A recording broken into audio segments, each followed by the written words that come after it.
During a short break in a lengthy Beatles film and recording session earlier this evening, we managed to abduct John Lennon and George Harrison. The film of the Maharishi was still being processed at the time, but we started by taking up a point that the Maharishi had first made at the end of his conversation.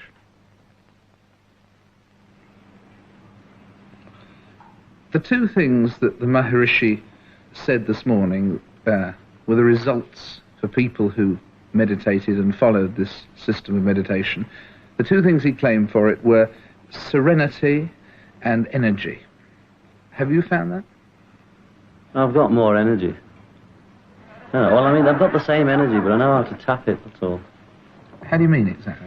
Well, you know, the energy that I found through doing it, I know damn well I've had it there before. I just haven't, I've only used it on what I term good days, you know, when everything's gone well. And then I found more energy because it's been going well. Well, with meditation, I find that if it's not too good a day, I can still sort of get the same amount of...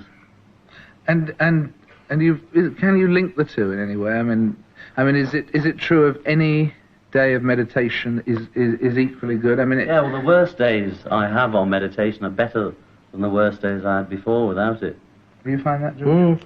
It's all the energy is latent within everybody. It's there anyway. The meditation is just a natural process of being able to contact that. So by doing it each day, you contact that energy and give yourself a little more. Consequently, you're able to do whatever you normally do, just with a little bit more happiness, maybe.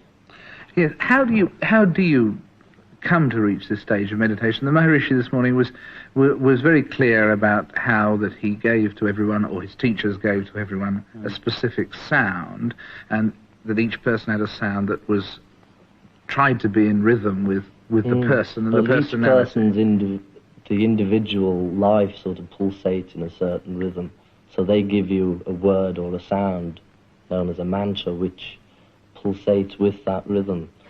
So by using the mantra rather than a thought, because the whole idea is to transcend to the subtlest level of thought, so you replace the thought with the mantra, and the mantra becomes more subtle until finally you've lost even the mantra, and then you find yourself at that level of pure consciousness. Yeah, what I wasn't quite... Is the mantra something you use to get back to the subject if you find earthly or irrelevant thoughts intruding? Yeah, or is it more sort than of that? like that. You know, you just sort of sit there and you let your mind go, whatever it's going, doesn't matter what you're thinking about, just let it go. And then you just introduce the mantra or the vibration, just to take over from the thought. You don't will it or use your willpower. If you find yourself thinking, then at the moment you realize you've been thinking about things again, then you replace that thought with the mantra again. Sometimes you can go on and you find that you haven't even had the mantra in your mind. It has just been complete blank. But when you reach that point, because it's beyond all experience, then it's down there, and that level is timeless, spaceless, so you could be there for 5 minutes and come out. You don't actually know how long you've been there, because it's just the actual contact of that, and then coming back out to the gross level, like this level, and you bring that with really you. Is, yeah. But I mean, in fact, then the aim, as opposed to sitting and thinking or anything, is to reach a point, in a sense, where you have no thoughts, is it? Yeah, but you're not even conscious of that sometimes. You just know that the only time you're conscious is when you suddenly... It's like you don't know you're awake or something, or sleep till you're awake most of the time. You know, you just hours asleep before. Yeah. So you come out of 20 minutes, and sometimes you come out and it's been 20 minutes sitting there. You know, other time it comes out and it's just, you know, it seems as though no time's gone at all. And can you look back at the end of that period and recount what's happened in the last 20 minutes? To an extent, well, that's why you go and see these people. So they sort of say, well, what were you doing? And you just say, well, nothing happened, actually. I was just... And they say, well, what about this? And you say, oh, well, it did seem very short, or that seemed to happen. You can't really tell anybody what it is, because the teaching's all based on the individual experience. Like, if you were to do it, then you get instruction, which leads to some sort of experience, And upon that experience, you're taught the next part. It's like trying to So tell really, somebody what chocolate tastes like. or you know, to if they tell haven't had somebody it. how it is to be drunk. You know, they've got to be drunk themselves before I they can see know that. what it is. Well, no, but I can see that. But I mean, you're doing very well. In fact, in expressing something that's probably inexpressible. Because I mean, the thing is, at the end of it, I mean, do you feel more relaxed? Do you feel you know more about yourself? Do you feel you know more about something else or someone else? You don't have more knowledge or anything, you know. Or maybe you do. I don't feel that exactly. You just feel more energetic, you know, just simply for doing work or anything. You just come out of it. I just, whoa, let's get going, you know. It's a real The thing is, it takes a lot of practice to arrive at a point that you can remain there permanently. That's the whole thing. We've only been doing it a matter of 6 weeks, maybe. But there's definite proof I've had that it is something, that it really works. But in actual fact, it'll take a long time to arrive at the point where I'm able to hold that pure consciousness on this level, or to be able to bring that level of consciousness into this level of consciousness, which is the aim of it. You mean the aim is to carry on the state you're in meditation? Yeah, and when you're here, or when you're well, making a record. That, you know, with practice. He said that one of his sort of analogies or whatever is that it's like dipping a cloth into gold. So you dip it in, you bring it out. You dip it in, you bring it out. And if you leave it in, it gets soggy. You know, like if you're sitting in a cave all your life. If you bring it out, it fades. And if you bring it out in the sun, it fades. But the meditation thing is going in and going out and going in. So it's when it, after, well, however many years or whatever, when you bring it out, it's the same when it's out as it's in. So when you're doing this, you're really zapping all the time inside. But that's something else. But I mean, the thing is, you said permanently, the feeling permanently. I mean, I think one of you, and I think it was Paul, said that in fact that this feeling that meditation gives is the sort of permanent version of what drugs can give temporarily. Is that true? Well, not really, because drugs, it's still all on the relative level. Like this sleeping and dreaming and waking, all those three states that people live through is all only relative, which is on this level, whereas this is on a subtler level. And so really you couldn't compare it. With drugs you do have a glimpse of a few things like that. Is it as deep, drugs? I mean, are you saying that... Well, the thing is, you could take drugs which should heighten your perception a little, and then maybe to try and get into that subtle level with the drug. But just to take the drug and hope it's going to bring that subtlety onto this gross level is a mistake. You know, it'll never work. I mean, you experimented with drugs. Is that why you put them on one side? Well, we dropped them long before Maharishi. Oh, it wasn't... Yeah, we just, you know, we'd had enough acid. It had done all it could do for us. You know, there was no going any further. It only does so much. What does it do? Well, what it does mainly is more of finding out about yourself, you know, and your ego and that kind of scene. So it's more psychological than anything else. Whereas this is not psychological? I mean, it seems well, it will be in the end, but I mean, if you have acid, it is just, you know, all about yourself. Am I, and did it, what? You know, it's all that. But this is just sort of a bit gentler. I mean, yes, I mean, this is always more what... gentle. So you're on the ball even now, you see. The thing is, no, but I mean, do you think that this is... I mean, do you think that with acid, in fact, that what you discover is yourself, or just a fantasy? No, it's yourself, all right. I mean, obviously, you do have hallucinations, as they call them. It's only just another sort of state.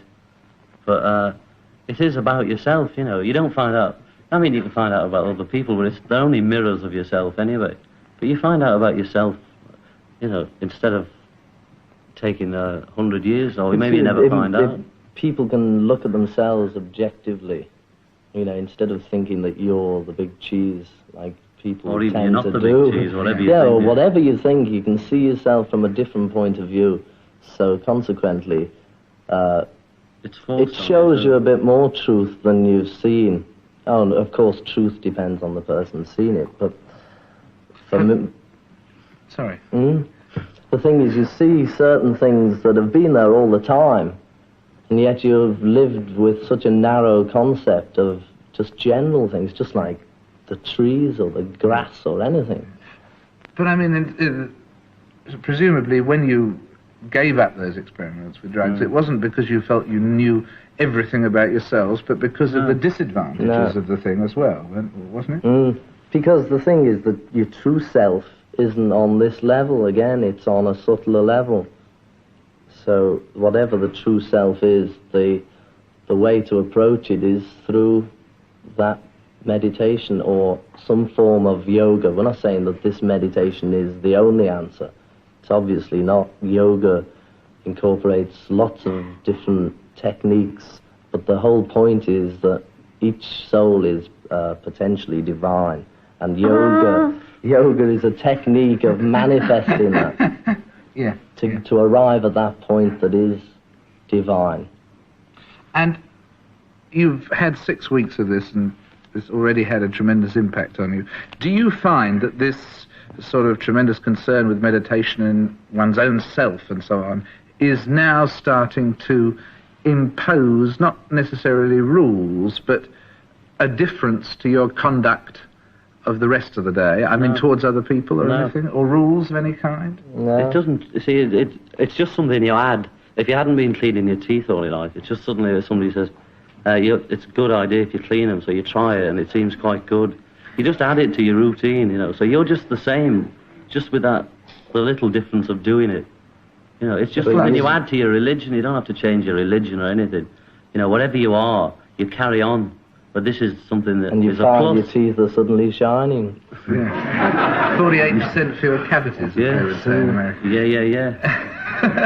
But I mean, in fact, if you compare this with, say, something like Christianity, which is concerned to try and find serenity, to give energy through the Holy Spirit or whatever, at the same time, a good 50% of that is concerned with then one's responsibility to other people. There doesn't seem to be any of that in this. Because it's, you know, I mean, if you ask Maharishi or any of the people, you know, give us a few laws for living by, well, they'd be the same as Christianity. You know, Christianity is the answer as well as this. It's the same thing. It's the same thing, but through Christianity, how I was taught it, they told me to believe in Jesus and in God and all that. But they didn't actually show me any way of experiencing God or Jesus. So the whole point of to believe in something without actually seeing it, well, it's no good. You've got to actually experience the thing. You know, if there's a God, we must see him. And that's the point, you know, the whole thing. It's no good to believe in something, you know, just hallucination. Well, that bit about the kingdom of heaven is within you, you know, that's all it means. To have a peep inside, you know. And to there's contact no big scene there or some old fella or... it's still, you know, just like electricity, you don't see it. But I mean, it's the same in the sense that you now have evidence you personally feel of this thing.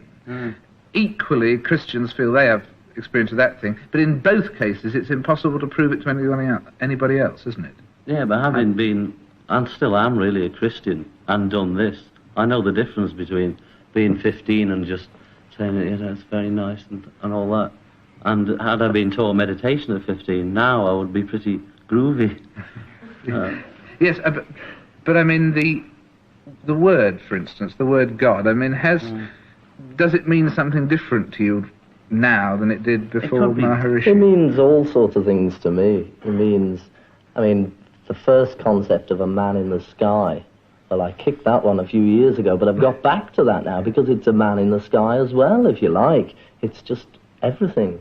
The whole thing it's just everything. Every aspect of creation is part of God. I think of it just like a big piece of energy, you know, like electricity or anything, just a bigger piece, a big powerhouse. And it's the energy that runs through everything, that holds everything together and makes everything one big piece of energy. But yes, I'm still concerned about the outgoing part. I mean, is it solely concerned with oneself, or does it in any way make one feel more responsible for other people, or more responsible for people who are dependent on you, or whatever? Well, you realise that it's your actions are going to lead to whatever the reaction is. So, and that's the only thing about your attitude to other people. If you treat other people good, they'll treat you good. If you kick them in the face, they probably do the same thing. That's the easiest thing to do with religion, of action and reaction. That's the thing that Christ was saying about what you sow, you reap. Just means whatever you do, you'll get it back. And that's why it doesn't really matter what people say or think, because they'll get it back, just like we'll get back what's coming. Yes, so really that's Old Testament too. Yeah, no, it's all the same. Everything you read about all the religions, you know, they're all the same. You know, it's just a matter of people opening their minds up to allow that. Yeah, all right, Buddha was a groove, Jesus was all right, and you know they're all saying exactly the same thing. Well, how would you? I mean, what differences would you say there were between Jesus, say, and the Maharishi, for instance? Well, I don't know. You know, I don't. Maharishi doesn't do miracles. You know, for a kick-off. I don't know how divine or how, you know, superhuman or whatever it is he is at all. But I mean, Jesus was one of the divine incarnation, like some of the people, like Christ and Buddha and Krishna and various others, are divine the moment they're born. That is, they've achieved the highest thing and they choose to come back to try and save a few more people, whereas others manage to be born just ordinary and attain the divinity in that incarnation. So Maharishi's probably one of them, you know, was born quite ordinary, but he's working at it. And, I mean, how do you think, in fact, the Maharishi, this meditation can, for instance, help the world's problems? Well, if everybody was doing it, it'd just be too much. It's the same thing that Jesus said about go and fix your own house, and everything's fixed up then. If you sort yourself out, everybody was to go home and find out for themselves and fix up all their personal problems, then no other problems exist, because they only cause the problems that exist in the world. It's all each person, individual. It's just up to him to do it. And as each person does that, and as each person goes deeper and deeper within themselves, is each person going to find good and good thoughts below? I mean, or is there such a thing in this definition? You transcend all thoughts. There aren't any thoughts. It doesn't matter what you're thinking when you do. I mean, you can be thinking the most awful things in the world, I suppose. But the point is to get down there, and then you're not thinking anything. It's when you come out, you mightn't be thinking quite the same. You know, or after a few weeks. I mean, we don't really know what had happened to a sort of a killer or something that did it. You know, maybe he changed his mind. We don't know about that. You know, you should have asked him that side of it. But it's for the good, you know, and it's simple. That's the main bit about it. So they're bound to be a bit better than they were, whatever they were before they did it. And each person, you're saying, each person, there's no one who it's not possible. Anybody, all you've got to do is be interested in it, whether you're interested in it to knock it or to do anything. But if you just want to try it to find out, that's all you need, you know. Because the fellow that runs it here in London was a real sort of, you know, trying to knock it down for months before he got it. You know, he was a real cynic or whatever you call it. I'll accept cynic. Yeah, right. I mean, but even so, as you look at this thing, I mean, you find that you say on the one hand there's no rules for how it'll affect people or anything, but I mean, looking back in your last work in Sgt. Pepper, for instance, there the music was affected by the experiments probably with drugs and so on that you've been doing. Are you finding now, we've grabbed you in the middle of a sort of day of recording sessions and so on, are you finding a difference in yourselves as you work, in what you work at, in how you work? All the differences in Pepper and all that were in retrospect, you know. It wasn't sitting there thinking, oh, we had LSD, so we'll tinkle. Oh, no. You know, as you look in retrospect at what you did yesterday. We can't see what we've done now. I feel that we're all a little more tolerant, but we've been learning that over the last 4 or 5 years. But just lately, I think we are very much more tolerant than we have been. And I hope that we'll get even more tolerant. One of the last things I asked the Maharishi was what he thought that people were on earth for. After 6 weeks of his teachings, what would you say? To create more happiness and to fulfill all desires. And I personally think that everybody's going to be here until they have fulfilled all desires. I mean, this gets into other things that may take up hours of argument. How do you mean they're still going to be here? Well, I believe in reincarnation. I mean, it's just something that I feel exists, that what you sow, you reap. So when you die, I mean, life and death are still only relative to thought. There's no such thing, really. Just keep going. I believe in rebirth, and then you come back and go through more experience, and you die, and you come back again, and you keep coming back until you've got it straight. That's how I see it. Yeah, and then what? Well, the ultimate thing is to manifest that divinity so that you can become one with the Creator. I mean, it sounds pretty far out, you know, for me to be talking about things like that, but that's just what I believe. Yeah, I believe the same, you see. But it's just when we're talking about meditation and that, it's frightening, really, for people who haven't done it or are still who fancy the meditation, but hear about like coming back and all that up there. So, you know, I'd sooner put it over and forget all about that, just to put it over. Because that's not really important, because this whole that point happens anyway, you know. Of his meditation is for now, you know, because it's now all the time, it's present, and the past's got nothing to do with it. You know, not to live to get into heaven by being a good boy, but just or to go to hell. Just to live better as you're living, you know, do whatever you're doing better. Because you create your live own... now, you know, not looking forward to the great day, or whatever it's meant to be. And there we must leave it. John, George, thank you very much indeed. Thank you. Thank you. Mas amigas,